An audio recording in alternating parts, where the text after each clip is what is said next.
বাবা নবীজি পত্র লিখেছেন, এতে মনে হয় মদিনার সবচেয়ে সৌভাগ্যবতী মেয়ে আমি।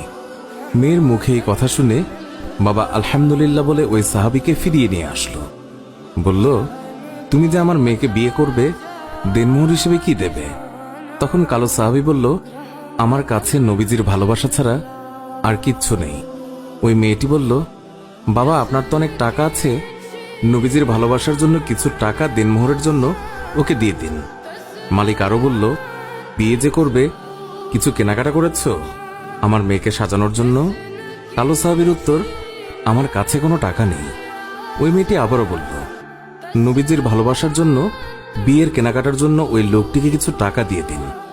অবশেষে নবীজির ভালোবাসার খাতিরে মালিক সাহাবীকে কিছু টাকা দিয়ে বলল, যাও বিয়ের বাজার করে নিয়ে এসো।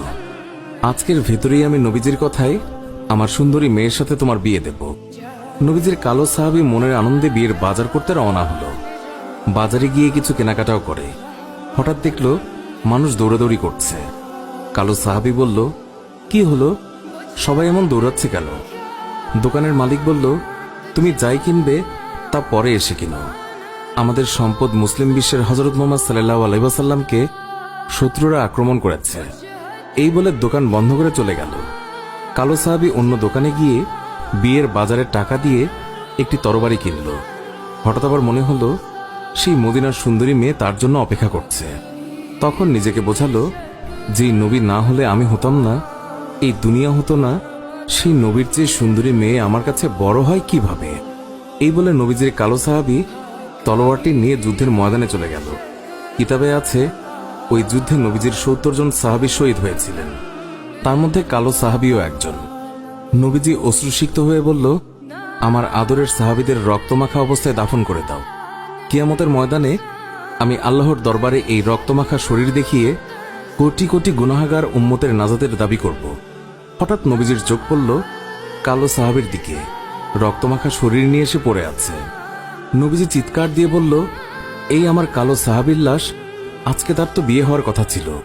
কয়েকজন সাহাবী বলল, হুজুর, আপনার কালো সাহাবী বিয়ের বাজার করতে গিয়েছিল, কিন্তু যখন শুনল শত্রুরা আপনার উপর আক্রমণ করেছে, তখন সে যুদ্ধের বাজার করেছে। নবীজি কান্না বিজড়িত অবস্থায় কালো সাহাবীর দিকে তাকালো। কিছুক্ষণ পর হাসি মুখে বলল, দাও, তোমরা আমার কালো সাহাবীকে দাফন করে দাও।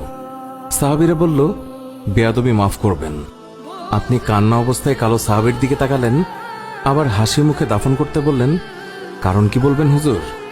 নবীজি বললেন, তাহলে শোনো, আমার কালো সাহাবী বিয়ের বাজার দিয়ে যে যুদ্ধের বাজার করেছে, আমার ভালোবাসায় ইসলামের পথে শহীদ হয়েছে, আমি তাকে তাকিয়ে দেখি ওই হুরে মদিনা বেহেশতের হুর হয়ে তার সেবা করছে। সুবহানাল্লাহ।